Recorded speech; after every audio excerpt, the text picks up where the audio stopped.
Hi friends, welcome back. Redmi Note 10 സീരീസിന്റെ launch date പ്രഖ്യാപിച്ചിരിക്കുകയാണ്. 5G ഫോണുകൾ അടക്കം വരാൻ പോകുന്ന ഒരു ഫോൺ സീരീസ് ആണ് നോട്ട് 10 സീരീസ് എന്നാണ് നമ്മൾ കേട്ടിരിക്കുന്നത്. സോ 20,000 താഴെ ഇനി 5G ഫോണുകളുടെ യുദ്ധം ആരംഭിക്കുകയാണ്. നമ്മൾ ധാരാളം തരത്തിലുള്ള competition, camera competition, fast charging competition ഒക്കെ നമ്മൾ കണ്ടു കഴിഞ്ഞു. ഇനി 5G ഫോണുകളുടെ കോമ്പറ്റീഷൻ ആണ് വരാൻ പോകുന്നത്. എന്തായാലും റെഡ്മി നോട്ട് 10 സീരീസിന്റെ ലോഞ്ച് ഡേറ്റ് മാർച്ച് 4-ാം തീയതിയാണ് റെഡ്മി ഇന്ത്യ ട്വീറ്റ് ചെയ്തിരിക്കുന്നത്. നിങ്ങൾക്ക് ഇവിടെ കാണാം. മാർച്ച് 4-ാം തീയതി റെഡ്മി നോട്ട് 10 സീരീസ് ഇന്ത്യയിൽ ലോഞ്ച് ചെയ്യാൻ പോവാണ്. ഇന്ത്യയിൽ മാത്രമല്ല, ഗ്ലോബൽ ഡിബേറ്റ് എന്നാണ് പറഞ്ഞിരിക്കുന്നത്. എല്ലായിടത്തും ഇത് ലോഞ്ച് ചെയ്യുന്നുണ്ട് റെഡ്മി നോട്ട് 10 സീരീസ്. അപ്പോൾ ലോഞ്ച് ചെയ്യുമ്പോൾ ഇതിനകത്ത് ഏറ്റവും കൂടുതലായിട്ട് ഇപ്പോൾ എക്സ്പെക്ട് ചെയ്യുന്ന 2-3 കാര്യങ്ങൾ എന്ന് പറയുന്നത്, ഒന്ന്, ഇതിനകത്ത് ഒരു സീരീസ്, ഈ സീരീസിൽ ഇപ്പോൾ റെഡ്മി നോട്ട് 10 ഉണ്ടാവും, 10 പ്രോ സീരീസ് ഉണ്ടാവും. അപ്പോൾ അതിനകത്ത് ഒരെണ്ണത്തിൽ എന്തായാലും 5G ഉണ്ടായിരിക്കും. അപ്പോൾ അതൊരു 5G ഫോൺ വരും. അതിന്റെ കൂട്ടത്തിൽ ഇതിലെല്ലാത്തിലും തന്നെ 120 ഹെർട്സ് റീഫ്രഷ് റേറ്റും കാര്യങ്ങളും എക്സ്പെക്ട് ചെയ്യുന്നുണ്ട്. 108 മെഗാ പിക്സലിന്റെ ക്യാമറയുള്ള ഒരു ഫോണും ഈ കൂട്ടത്തിൽ ഉണ്ടായിരിക്കും. സോ ഒരു ഹൈ എൻഡ് സെറ്റപ്പിൽ തന്നെ ആയിരിക്കും നോട്ട് 10 സീരീസ് വരാൻ പോകുന്നത്. പ്രോസസ്സർ ഏതായിരിക്കും എന്നുള്ളത് മാത്രം ഇപ്പോഴേക്കും എനിക്ക് യാതൊരു ഇൻഫർമേഷനും കിട്ടിയിട്ടില്ല. എന്തായാലും 5G ഫോണുകൾ അടങ്ങുന്ന ഒരു സീരീസ് ഫോണുകളാണ് നോട്ട് 10 സീരീസ്. അപ്പോൾ അത് വരാൻ പോവാണ്. മാർച്ച് 4-ാം തീയതിയാണ് ഇപ്പോഴേക്കും നമുക്ക് അറിയാൻ കഴിഞ്ഞിട്ടുള്ള ലോഞ്ച് ഡേറ്റ്. അവരുടെ ട്വീറ്റ് പ്രകാരം, റെഡ്മി ഇന്ത്യയുടെ ട്വീറ്റ് പ്രകാരം നമുക്ക് അറിയാൻ കഴിഞ്ഞിട്ടുള്ളതാണ്. സോ മാർച്ച് 4-ാം തീയതി നിങ്ങൾക്ക് മാർക്ക് ചെയ്ത് വെക്കാം. എന്നാൽ ഇവിടെ നമ്മൾ ഓൾറെഡി റെഡ്മിയുടെ നോട്ട് 10 സീരീസിന്റെ ലോഞ്ച് ഡേറ്റ് പ്രഖ്യാപിച്ചു കഴിഞ്ഞു, നമുക്കറിയാം. എന്നാൽ ഇപ്പോൾ ഒഫീഷ്യലി പ്രഖ്യാപിക്കാത്തൊരു ലോഞ്ച് ഡേറ്റ് കിടക്കുന്നുണ്ട് നാർസോ 30 സീരീസിന്റെ. അത് ഈ മാസം ലോഞ്ച് ചെയ്യും. എന്തായാലും നമുക്കത് അറിയാവുന്ന ഒരു കാര്യമാണ്. 24-ാം തീയതിയാണ് ഇതിന്റെ ലോഞ്ച് ഡേറ്റ് വരിക എന്നാണ് നമ്മൾ കേൾക്കുന്നത്. ഇപ്പൊ എന്തിനാ അത് ഇവിടെ പറയുന്നത് ചോദിച്ചു കഴിഞ്ഞാൽ, നോട്ട് 10 സീരീസിൽ ഒരു 5G ഫോൺ വരുന്നുണ്ട് എന്ന് കേൾക്കുന്നതിന്റെ ഒപ്പം തന്നെ നാർസോ 30 സീരീസിൽ കൺഫേം ആയിട്ടും ഒരു 5G ഫോൺ ഉണ്ട്. ഇവിടെ നിങ്ങൾക്ക് ഒരു പോസ്റ്റർ കാണാം. നാർസോയുടെ സീരീസിന്റെ ഒരു പോസ്റ്ററാണ്. നാർസോ 30 പ്രോ 5G എന്ന് തന്നെയാണ് അതിന്റെ പേര്. സോ ഓൾറെഡി നമുക്ക് അറിയാവുന്ന ഒരു കാര്യം വെച്ച് നോക്കിക്കഴിഞ്ഞാൽ നാർസോ 20 പ്രോയുടെ വില 15,000 രൂപയാണ്.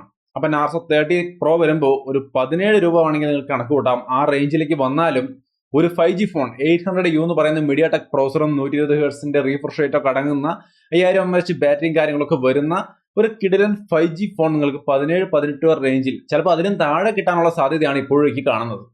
സോ 20,000 താഴെ ധാരാളം 5G ഫോണുകൾ റിയൽമിയുടെ ഭാഗത്ത് നിന്ന് വരുന്നുണ്ട്. ഒപ്പം തന്നെ റെഡ്മി നോട്ട് സീരീസിൽ വരുന്നുണ്ട്.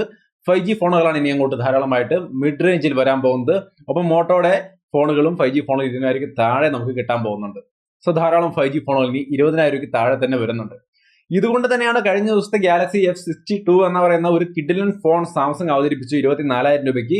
അവിടെയുള്ള എല്ലാ ഫോണുകളെക്കാളും മികച്ച ഒരു പെർഫോമൻസ് തരുന്ന ഒരു ഫോൺ, ഒരു കിഡിലൻ സെറ്റപ്പിൽ അവർ ഇറക്കി. പക്ഷേ അതിൽ 5G ഇല്ല.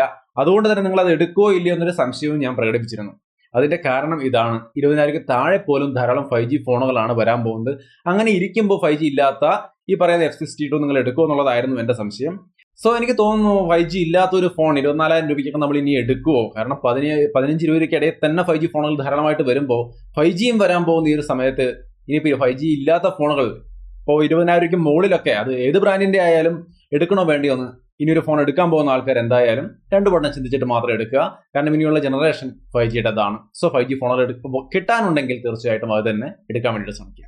പക്ഷെ കൃത്യമായിട്ട് 5G എപ്പോൾ വരുമെന്ന് ചോദിച്ചാൽ ഇപ്പോഴും പറയാൻ പറ്റില്ല. അത് ചിലപ്പോൾ കുറച്ച് ലേറ്റ് ആയേക്കാം. എങ്കിൽ പോലും അത് വരികയാണ് എന്തായാലും, അത് ഉറപ്പായി. കാരണം എയർടെലൊക്കെ അത് റെഡി ആക്കി കഴിഞ്ഞ സ്ഥിതിക്ക് താമസിയാതെ 5G നമ്മുടെ മുമ്പിലേക്ക് എത്തും. 2-3-4 മാസമൊക്കെ നമുക്ക് വേണമെങ്കിൽ കഴിയുമായിരിക്കും. എങ്കിൽ പോലും വരാനുള്ള സാധ്യതയാണ് ഇപ്പോഴേക്ക് കാണുന്നത്. ഉറപ്പൊന്നും പറയാൻ പറ്റില്ല.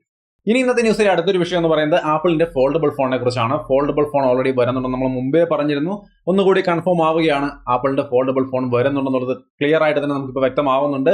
2023 ആവും എന്നാണ് കേൾക്കുന്നത്. 2023 ആപ്പിളിന്റെ ഫോൾഡബിൾ ഫോൺ വരിക. സ്റ്റൈലസ് സപ്പോർട്ടൊക്കെ ഉണ്ടായിരിക്കും. അതായത് നമ്മുടെ S Pen, സാംസങ്ങിന്റെ നോട്ട് സീരീസിൽ കാണുന്ന S Pen സപ്പോർട്ട് പോലെ സ്റ്റൈലസ് സപ്പോർട്ടൊക്കെ ഇതിൽ ഉണ്ടായിരിക്കും.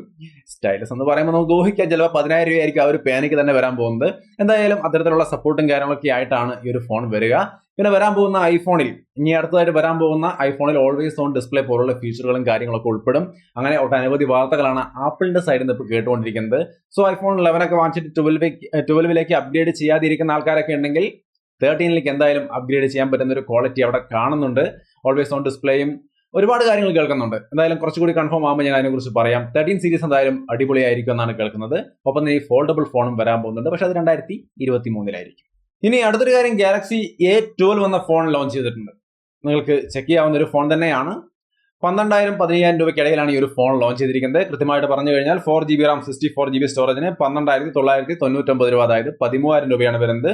4GB റാം 128GB സ്റ്റോറേജിന് 14,000 രൂപയാണ് വരുന്നത്. എ സീരീസ് ആണ്, അതായത് ഓഫ്ലൈൻ സീരീസ് ആണ്. സോ വളരെ കോമ്പറ്റീറ്റീവായ പ്രൈസിങ് നിങ്ങൾ എക്സ്പെക്ട് ചെയ്യേണ്ട. ഓഫ് ഷോപ്പിൽ നിന്നൊക്കെ വാങ്ങിക്കാൻ കഴിയുന്ന തരത്തിലുള്ള ഒരു സെറ്റപ്പാണ്. എം സീരീസ് പോലെ ഓൺലൈൻ പ്രോഡക്റ്റ് അല്ല. എം സീരീസ് ഇപ്പോൾ ഓഫ്ലൈനിലും കിട്ടുന്നുണ്ട്, എങ്കിലും എ സീരീസ് എന്ന് പറയുമ്പോൾ ഇത്തിരി കോസ്റ്റ് കൂടിയ ഒരു ടൈപ്പ് പ്രൊഡക്റ്റുകളാണ്. ഇതിന്റെ അകത്ത് വരുന്നത് P35 എന്ന് പറയുന്ന പ്രോസറാണ്. ഈ ഒരു പ്രൈസിൽ ഓൺലൈനിൽ നിന്ന് പ്രൊഡക്റ്റ് വാങ്ങിക്കാൻ സാഹചര്യമുള്ള ആരും തന്നെ എ സീരീസ് നോക്കാൻ സാധ്യതയില്ല. കാരണം P35 എന്ന് പറയുന്നത് ആ ഒരു സെഗ്മെന്റിൽ എന്തായാലും പവർഫുൾ ആയ ഒരു പ്രോസറേ അല്ല. സോ എന്തായാലും അതൊന്ന് ഓർത്ത് വെക്കുക. 6.5 ഇഞ്ച് വരുന്ന HD+ ഇൻഫിനിറ്റി V ഡിസ്പ്ലേ ആണ്.